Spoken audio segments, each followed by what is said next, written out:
new information, realizing I wasn't taught it, but I should have been, or at least exposed to it. And then the third issue was you would bring it to Christians, and they would be like, I'm putting my fingers in my ears, I don't want to hear it. And I was like, okay, you don't realize what that last step just did. Like, you want to keep me in Christianity, you need to address the information and the issues, and realizing that they were just like, there's nothing there, there's no man behind the curtain, this is all just misinformation, or it's a misunderstanding. Man, this man just described with that Matt Dillahunty, with that guy, he's queer as a football bat and a $3 bill. Jimmy Snow and Aron Ra are doing.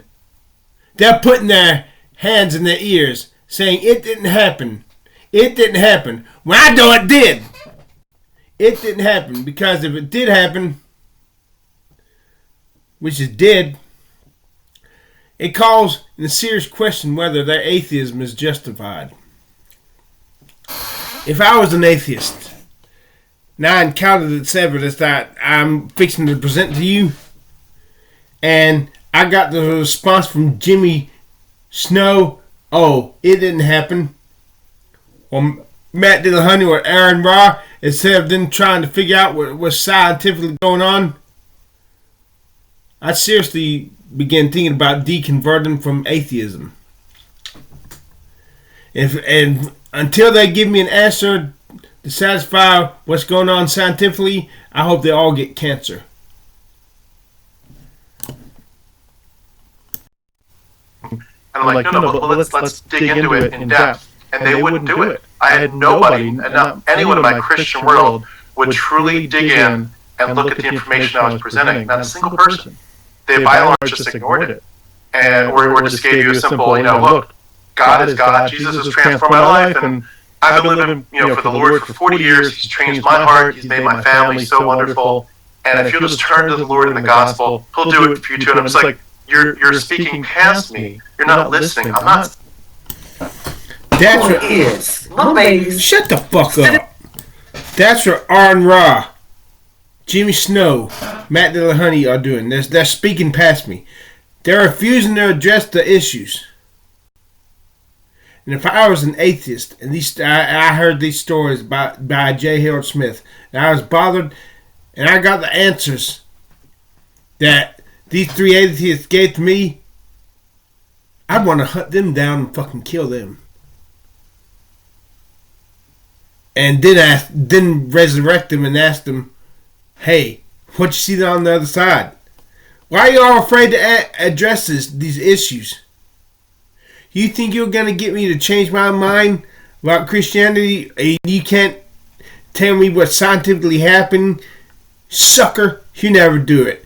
And I hope you all get cancer for refusing and being unable, being too inept and too incompetent to debunk these.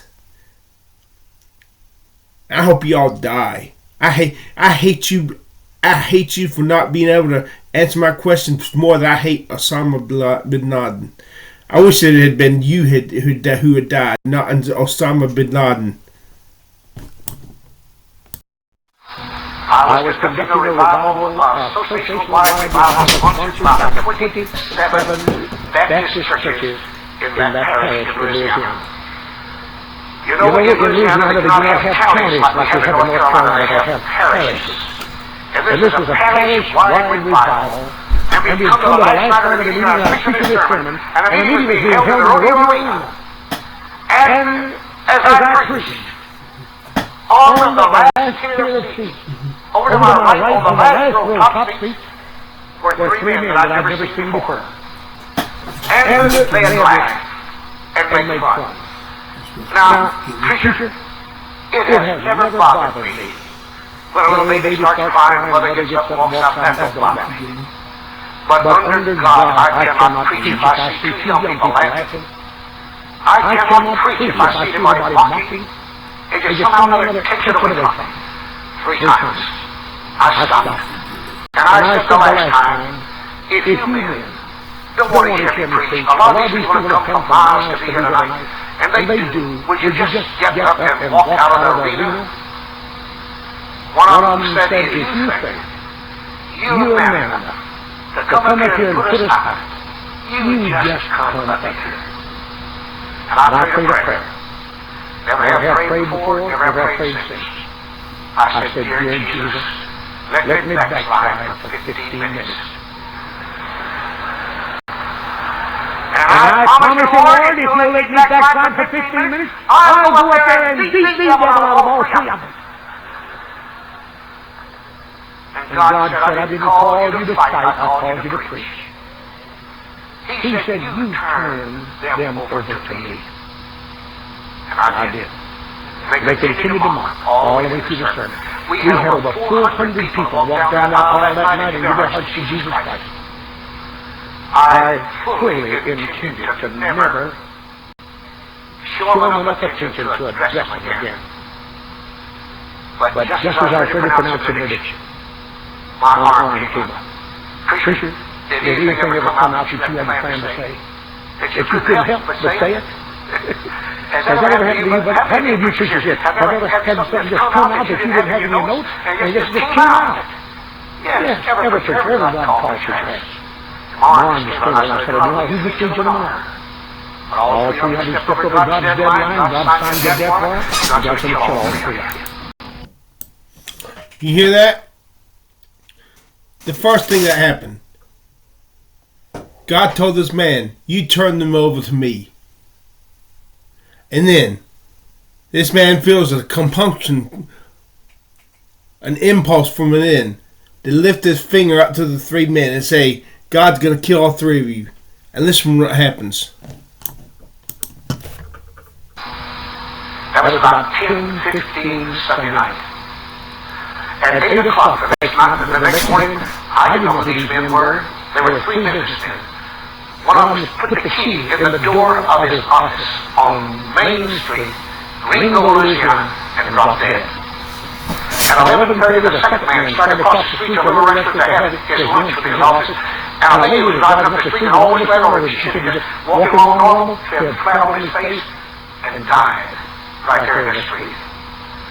At 5:30 that afternoon, the third man was sitting in his office, and he said to his secretary, my two friends are in hell, and before the sun goes down, I'll join them. And he pitched out at his feet like a corpse. Did you hear that? This man who the night before did not believe in this gospel mumble jumble. He has an inner compulsion telling him, before that sun sets, my two buddies are in hell and I'll be joining them. How do you scientifically explain this, Aron Ra? It has to be God. I challenge you.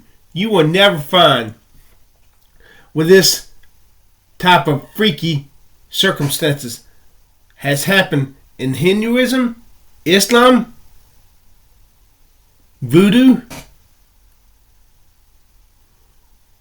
or well, maybe in Voodoo, but not to the extent that it happened in this Christian experience or any other religion. You will never find a person who is mocking the Prophet Muhammad in a mosque. You will never find a man who was doing this, who was killed under such frightening circumstances. So therefore God must reveal. And why do you plug your ears when I tell you these stories? Why do you plug your ears and say these stories never happened? You're really starting to piss me off, you stupid fuckers. If your atheism is true, you should be able to debunk these stories. And if I was an atheist and being troubled by these stories, your answers would piss me off and I'd want to find you and kill you.